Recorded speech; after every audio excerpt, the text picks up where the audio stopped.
Sering terjadi di masyarakat ya, mungkin kita merasakan ada juga teman yang bahkan berkelakar nih Prof ya.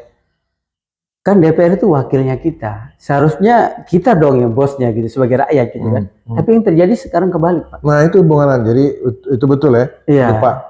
Jadi selain amanah, seorang pemimpin caleg itu adalah melayani. Melayani, betul. Mengapa dia melayani? Dia mewakili konstituen ya. Konstituen. Jadi dia menerima amanah. Nah, menerima amanah ini berupa jabatan publik. Dia sebenarnya adalah untuk melayani kepentingan rakyat. Betul, Bang. Di mana tempat mengadu untuk menyampaikan aspirasi. Nah, ini sudah semangat perubahan. Yang kedua, begini, relawan itu harus merubah sikapnya, perilakunya. Jadi di dalam politik itu mendukung secara gratis itu nggak ada, tanda petik. Gratis itu tidak selalu konotasinya materi ya. Betul. Dalam pengertian tentu ada dukungan, juga ada tuntutan. Tuntutan jadi, apa? Kontrak dong Pak. Kontrak. Ada kontrak ya. Ya, betul. Saya dukung Pak Hanan. Tentu Pak Hanan masih ada take and give. Betul. Selamat datang di Lamulo Show. Fafifa Happy Ending. Assalamualaikum warahmatullahi wabarakatuh. Waalaikumsalam warahmatullahi wabarakatuh. Apa kabar sahabat Lamulo Show, Fafifa TV di seluruh tanah air? Salam sehat, salam bahagia, salam happy ending. Hari ini kita seharusnya di studio Lamulo ini, tapi karena kesibukan Prof dan lain hal, jadi alhamdulillah saya sowan langsung ke beliau hari ini dan kita langsung bertamu ke tempat profesor ini. Jadi alhamdulillah Lamulo Show di seluruh tanah air. Hari ini kita kedatangan tokoh kita yang luar biasa, tokoh politik, tokoh pergerakan juga, dan sekaligus tokoh politik. Beliau adalah Associate Profesor TB Masa Japar, MSI. Apa kabar Prof? Baik, alhamdulillah. Alhamdulillah. Ya. Jadi sahabat Lamulo yang ada di seluruh tanah air, ada satu yang selalu tagline yang kita buat di Prof di Lamulo, namanya happy ending. Happy ending. Betul. Happy ending ini kalau versinya Fafifa atau Lamulo Show adalah muda berkarya, tua bahagia, mati masuk surga. Wah, luar biasa. Bagus sekali motonya. Iya, motonya dari happy ending, Prof. Karena apa? Orang yang selalu ingat mati adalah orang yang pandai, katanya Prof. Nah, ini tagline-nya kita. Baik Prof, saya tidak panjang kalam. Lamulo Show kali ini mungkin karena Bapak kan latar belakang kita tahu adalah di pendidikan juga, kemudian di politik, dan alhamdulillah di pergerakan juga. Nah, kita mau sedikit menyinggung mengenai dinamika politik kita pada hari ini Prof ya. Dimana kita lihat undang-undang pemilu yang disinggung akan kembali ada wacana untuk proporsional tertutup open terbuka. Nah, ini menurut pandangan Profesor sendiri seperti apa nih? Ya, silakan. Terima kasih Bung Hanan. Ya. Pilihan tertutup dan terbuka itu masing-masing punya kelebihan dan kelemahannya. Kalau sistem tertutup itu berarti calon atau caleg itu ditentukan oleh ketua partai atau pimpinan partai. Pimpinan partai, betul. Jadi siapapun yang mencalonkan, nomor urut itu tidak berpengaruh. Ya, artinya terserah. Betul. Ketua partai. Ya, lalu ketua partai itu mengurutkan. Biasanya kalau nomor satu itu pasti jadi. Nah, itu tergantung kebijakan partai. Partai, ya. Ya kan? Nah, hanya saja kelemahannya kompetisi antar individu kandidat ya, Prof. kandidat itu tidak terjadi ya. Jadi ini efek sampingnya adalah caleg-caleg yang mencalonkan diri itu sangat bergantung kepada kebijakan pimpinan partai. Nah, dengan demikian maka kita lihat faktor kedekatan itu menjadi sangat penting. Kedekatan, juga budaya ABS, budaya yang penting Bapak senang, ya kan? Itu Kembali lagi dong, Prof. kembali lagi. Budaya jilat menjilat. Jadi bukan prestasi. Nah, tetapi itu bisa dicegah. Jadi saya bilang macam-macam kelemahan. Kalau kelemahannya itu diberikan pengamanannya. Apa pengamanannya? Ada satu ketentuan atau mekanisme partai. Aturan main lah ya. Aturan main. Ya, walaupun tertutup, pimpinan partai yang menentukan, tetapi mesti ada proses memastikan pimpinan ketua partai itu meletakkan dia pada nomor jadi itu berdasarkan penilaian secara objektif. Iya. Mempertimbangkan kapasitas pengalaman, jejak rekam, dan seterusnya. Ya. Kemudian ada penilai ya dari katakanlah komisi internal secara independen. Tentu di internal partai Di internal sendiri, partai, Pak. ya. Betul. Pemberian scoring, ya katakanlah ya. Kemudian dia diuji oleh di mana dia mencalonkan diri daerah. Ya, tanya juga kepada pengurus wilayah ya. sampai ke bawah, pengurus daerah sampai ke bawah. Apakah calon ini memang marketable, ya, dikenal tentu saja, punya reputasi baik. Nah, kira seperti itu. Kalau itu ada, maka proporsional tertutup tidak masalah. Tidak masalah. Asal mekanismenya Ya, ada mekanisme yang menggaranti bahwa caleg yang ditempatkan di nomor urut itu benar-benar kader terbaik. Kalau tidak, itu akan merusak betul sistem perkaderan. Saya kira itu Bung Hanan secara garis besarnya. Baik, Prof. Saya sedikit, Prof. Karena gini, kita tahu, Pak, kalau dengan proporsional terbuka, artinya ada peluang setiap kandidat atau calon-calon yang mau menyalonkan diri sebagai wakil kita di situ, Pak. Ada peluang. Tapi ya itu kembali lagi, pandangan secara pribadikah atau mungkin pandangan secara kepartaian, karena kita tahu Prof ini adalah sekjennya partai sejarah, partai Masyumi, yang partai besar. Nah, ini pandangan secara kepartaian seperti apa nih, Prof? Kalau saat ini, walaupun masih bergulir ini, Prof, gimana nih? Nah, yang pertama itu semangat individualisme itu tinggi, terbuka ya. Jadi sangat bergantung kepada kemampuan dan kerja keras yang bersangkutan. Jadi itu juga membentuk individualisme. Ya nggak peduli, bahkan terjadi konflik ya antar caleg, kan begitu. Walaupun satu partai, jegal menjegal, bahkan yang lucunya sampai itu kan memindahkan suara. Betul. Itu udah tahu lah, ya. Itu terjadi, Pak. Ya. Oh, itu terjadi. Jadi saling menegasikan ya. Iya. Yang kedua, money politik. Tidak bisa kita hindari. Tidak bisa dihindari. Berapa kali kita. Ya, money politik tidak bisa dihindari. Mengapa? Kita sudah tahu semua lah. Jadi proses rekrutmen caleg itu kan jelang pemilu. Kecuali kalau dia dalam waktu yang panjang. Ada proses kader dan sebagainya, beda ya kan? Ya. Ada pengenalan dengan masyarakat, ya kan? Dan seterusnya. Jadi ada ruang di mana caleg ini berinteraksi dengan pemilih, sehingga pemilih itu mengenalnya. Nah, tapi ini saya singgung soal money politik tadi ya. Boleh, Prof.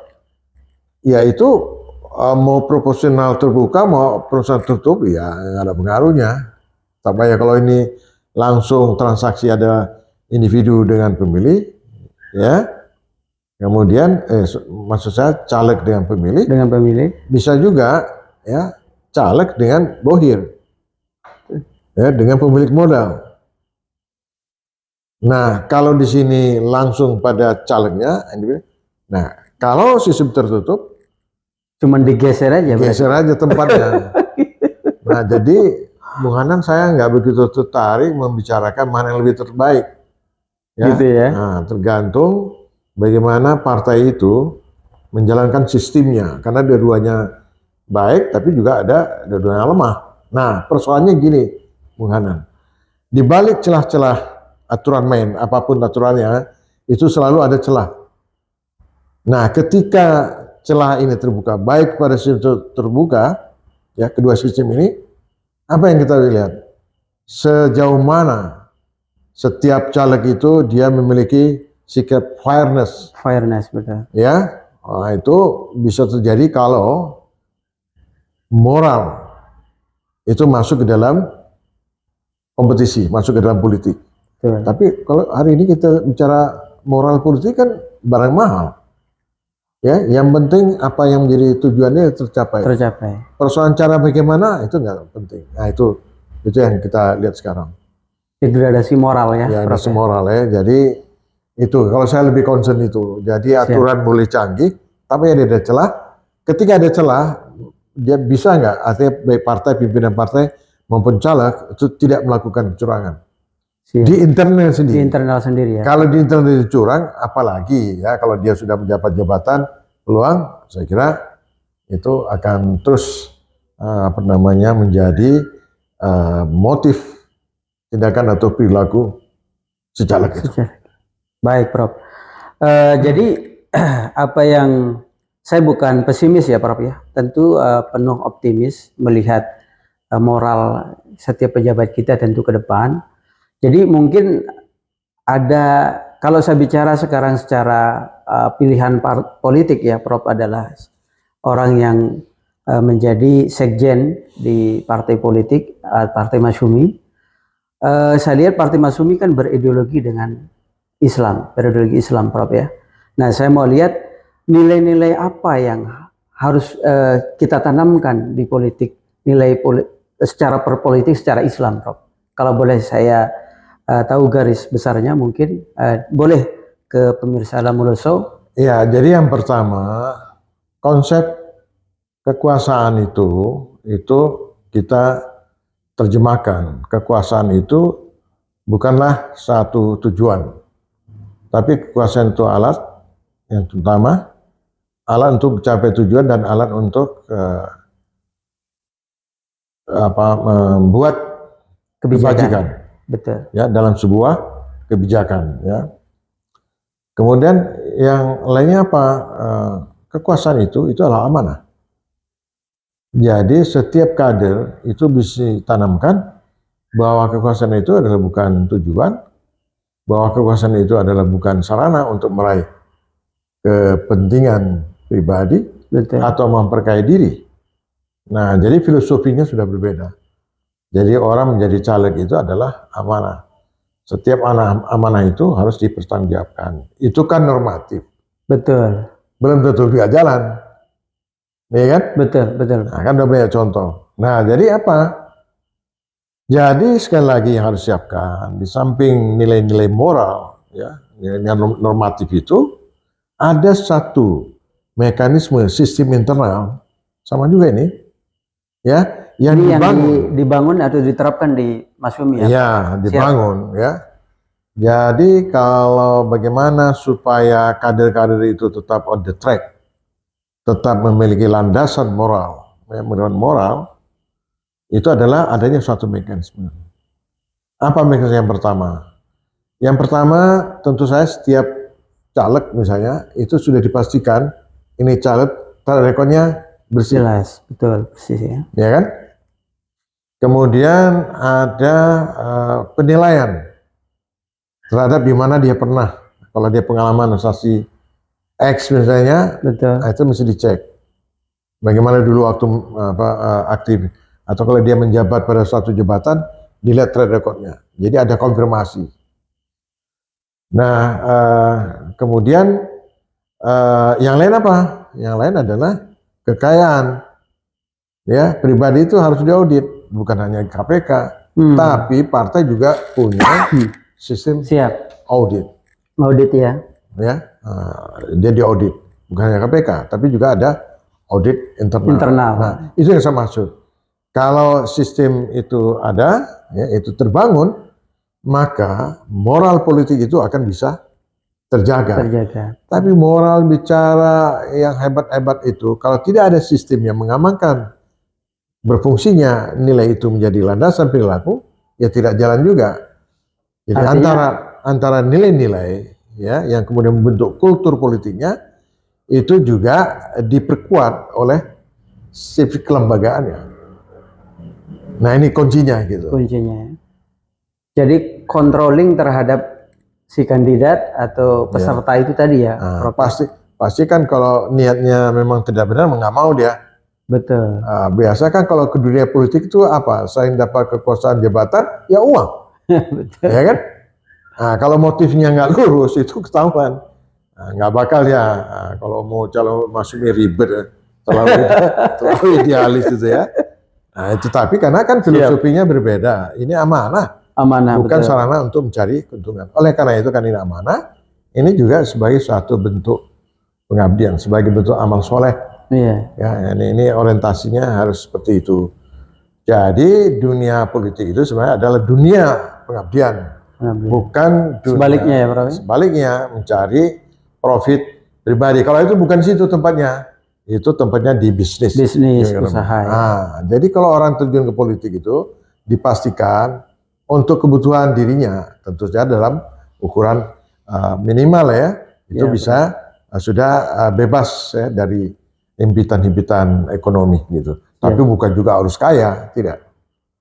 Saya setuju, Prof ya. Karena gini, Prof, ini sering terjadi di masyarakat ya. Mungkin kita merasakan ada juga teman yang bahkan berkelakar nih, Prof ya. Kan DPR itu wakilnya kita. Seharusnya kita dong yang bosnya gitu sebagai rakyat gitu kan. Tapi yang terjadi sekarang kebalik, Pak. Nah, itu hubungan. Jadi itu betul ya. Iya. Pak. Jadi selain amanah, seorang pemimpin caleg itu adalah melayani. Melayani, betul. Mengapa dia melayani? Dia mewakili konstituen ya. Jadi dia menerima amanah. Nah, menerima amanah ini berupa jabatan publik. Dia sebenarnya adalah untuk melayani kepentingan rakyat. Betul, Bang. Di mana tempat mengadu untuk menyampaikan aspirasi, keluh kesah, problem yang dihadapi, kejahatan ekonomi, dan seterusnya yang terkait dengan kebijakan. Nah, itulah tugas anggota DPR. Kalau ini tidak sesuai, pasti ketahuan. Nah, itu dia memang bukan kader partai. Jadi gampang seleksinya. Seleksi dengan sendirinya. Gampang.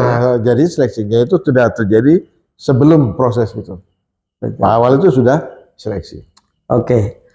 Saya sedikit yang ke berita yang agak berbeda nih, Prof. Ini mungkin Prof TB melihat dinamika yang terjadi kan lagi rame nih, banyak relawan ini, Prof ya. Ada Pak Anies lah, relawan Ganjar dan lain-lain, banyak kandidat. Tapi saya mau, karena saya tahu Prof juga ada di HMI, ada di kami ya, ada anggota Prof nih adalah Pak Anies. Ya kan, Pak Anies ini selepas dari gubernur ini kan sudah dicalonkan oleh Nasdem, Prof. Nah, pandangan Profesor sendiri ini dinamika apa yang terjadi ini? Karena saya lihat menggeliat ini masyarakat mendukung Pak Anies. Ini sikap pribadi ya, mungkin belum ke partai. Jadi dinamika apa yang terjadi nih, Prof? Sehingga luar biasa nih daerah disambut berkeliling beliau itu ya. Nah, ini ya, jadi yang pertama kita harus baca mengapa orang begitu antusias ya dari seluruh penjuru Nusantara itu begitu gegap gempita untuk mengusung Anies. Yang pertama yang saya nyatakan ini adalah aspirasi aspirasi yang tidak tersalurkan oleh sistem politik yang terbangun, apakah melalui partai maupun melalui parlemen. Artinya ada yang terserap. Ada satu kenyataan ya di mana terjadi distorsi peran-peran partai maupun DPR. Nah, jadi DPR itu lebih sibuk dengan kepentingannya, tetapi dia absen ya terhadap aspirasi yang berkembang. Loh, kok Pak Tebi ngomong begitu? Banyak undang-undang yang mempunyai nilai strategis itu tidak ada keberpihakan. Undang-undang apa? Cipta Kerja. Contoh. Itu menyangkut termasuk KUHP yang terbaru ya, Prof? Betul. Oh, okay. Ya, malah katanya ada tukar guling misalnya. Ya, jadi luar biasa transaksi itu. Nah, banyak lagi kasus lain ya. Kerusakan lingkungan. Kerusakan lingkungan gimana maksudnya, Prof? Ya, kita lihat sekarang ini eksploitasi sumber daya alam yang serampangan, penebangan hutan, pembukaan lahan-lahan sawit, ya, itu kemudian mengabaikan ekosistem. Bung Hanan, Anda tahu nggak? Setiap jengkal hutan yang ditebang itu ada kerugian yang kita bayar dari segi oksigennya, sumber airnya, udara. Betul. Yang lebih gawat apa? Spesies, baik flora dan fauna. Betul, flora dan fauna. Itu saya punya teman ya, dia sebagai peneliti biologi, dia kemukakan kepada saya, itu setiap hutan yang tebang itu banyak sekali spesies yang hilang, dan kita nggak bisa gantikan tuh. Kalau itu dia ekuivalenkan dengan nilai ekonomi, nggak ada apa-apanya itu. Hutan sawit itu nggak apa-apa. Kita lihat memang ya, di Kalimantan kekayaan, juga. Betul. Kekayaan hutan itu.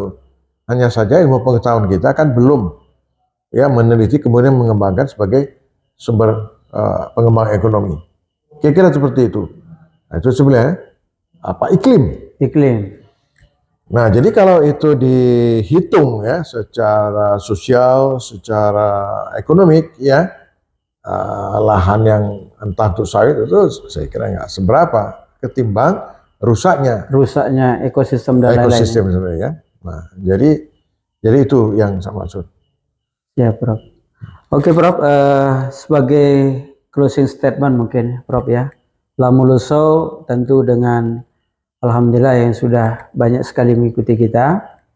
Mungkin ada wajangan buat kami yang muda-muda ini, Prof. Kebetulan Hanan ini kan baru usia 42 saat ini. Artinya kita mau ada yang menjadi contoh atau menjadi suri teladan, guidance, ya kan? Kalau saya lihat ini jujur aja, Prof. Hanan kan ada di DPD ya di Masyumi. Nah, saya lihat ini alhamdulillah mulai dari ketum, mulai menjadi suro.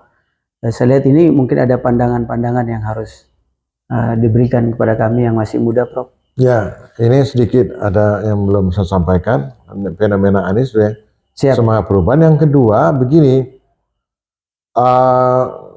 relawan itu harus merubah sikapnya, perilakunya.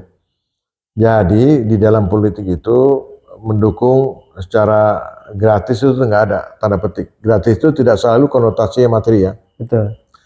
Dalam pengertian tentu ada dukungan, juga ada tuntutan. Tuntutan jadi, apa? Kontrak dong, Pak. Kontrak. Ada kontrak ya. Ya, saya dukung Pak Hanan. Tentu Pak Hanan masih ada take and give. Betul. Tidak ada makan siang gratis. Ya, tetapi kita harus transformasikan pada nilai-nilai yang konstruktif. Betul. Transaksional ini bukan dalam pengertian imbalan material. Betul, tanda kutip ya, Prof. Nah, ini aspirasi kami. Selama ini kami ada kesusahan ini, tidak pernah bisa selesaikan, tetapi dengan kewenangan presiden, itu bisa diselesaikan. Kalau ada kontrak politik. Ya. Tapi kalau tidak ada, Prof, artinya kandidat? Tidak ada ikatan apa-apa. Siap. Jadi yang namanya kekuasaan itu, hari ini bisa berkata A, nanti besok bisa berubah. Orang tuh bisa berubah, apalagi dalam politik. Betul. Termasuk juga dengan Pak Anies. silakan aja, semua orang antusias, oh bagus kan? Bagus. Tetapi tentu saja tidak dibiarkan dukungan itu kemudian tanpa kontrak. Supaya apa? Supaya pemimpin itu komit, maksudnya itu. Itu bagian dari janji beliau lah ya. Ya, janji harus seperti itu. Siap. Ya, tadi yang Terakhir mungkin Prof, ya wajangan kepada kami yang masih generasi muda. ya, Karena generasi muda penerus ya Prof. Boleh. Nah, kalau kita baca sejarah tentang peran pemuda ini luar biasa.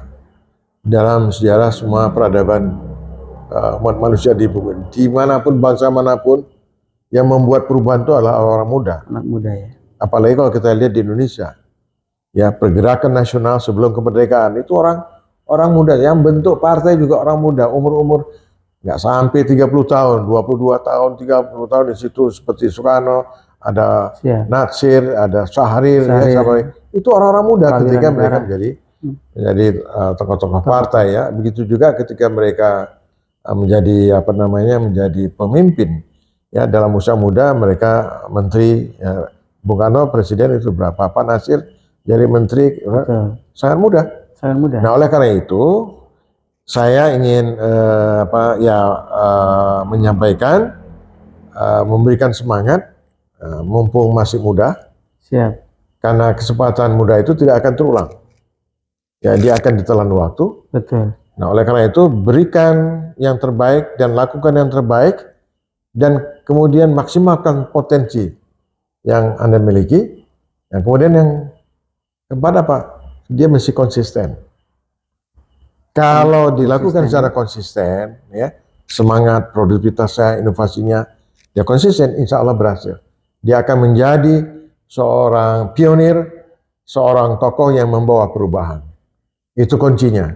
Nah, medan latihannya apa? Ya ketika masih muda. Saya ingin sekali balik muda, tapi nggak bisa. Karena saya sekarang menyesal, kenapa saya capaian di dalam rentang waktu itu saya anggap belum ada prestasinya apa-apa ya. Nah, itu semacam penyesalan, tapi nggak ada gunanya. Betul. Nah, jadi pengalaman saya ini saya bisa sampaikan, mumpung masih muda, Bung Hanan dengan kreativitasnya ya, melalui podcast ini secara tidak langsung menyampaikan pesan-pesan terbaik kepada masyarakat, kepada anak muda yang mempunyai nilai edukasi, mencerahkan, kemudian juga membangun rasa optimisme untuk menghadapi tantangan masa depan. Tantangan bangsa ke depan, keberhasilan bangsa besar itu tergantung peran anak-anak muda sekarang. Karena beberapa waktu ke depan dia akan menjadi pemimpin. Bangsa yang kuat adalah bangsa yang memiliki ya pemuda-pemuda yang tangguh, dan itu yang menjadi kebangkitan atau di dalam bangsa itu bagaimana bisa mencapai ya lompatan-lompatan sehingga dia juga memainkan peran di kancah dunia. Saya kira itu. Terima kasih Prof, luar biasa hari ini. Masih semangat, maju terus. Amin. Mungkin satu motivasi buat Lamuluso agar teman-teman yang di luar sana, sahabat Lamuluso, selalu menonton kita, boleh Prof sedikit? Ya, sahabat Lamuluso, Anda menonton podcast ini dan pastikan Anda terus menyaksikan, dan juga tentu saja berikan saran-saran, kritik-kritik, karena saran dan kritik itu adalah untuk mengembangkan satu inovasi, dan itu kita akan menikmati, baik Anda sebagai penonton, juga bagi Lamuluso ya, yang mengembangkan podcast ini. Baik Prof. Sahabat Prof Pipa Lamuluso di seluruh tanah air, inilah perbincangan happy saya dengan Profesor TB Masa Jafar MSI. Semoga bermanfaat, dan semoga apa yang dilakukan oleh sahabat Lamuluso di seluruh tanah air dimudahkan, kemudian diberikan kesehatan, diberikan kesuksesan Allah SWT. Demikian, happy ending, muda berkarya, tua bahagia, mati masuk surga. Salam bahagia. Assalamualaikum warahmatullahi wabarakatuh. Waalaikumsalam warahmatullahi wabarakatuh. Terima kasih, Prof. Fafifa Happy Ending.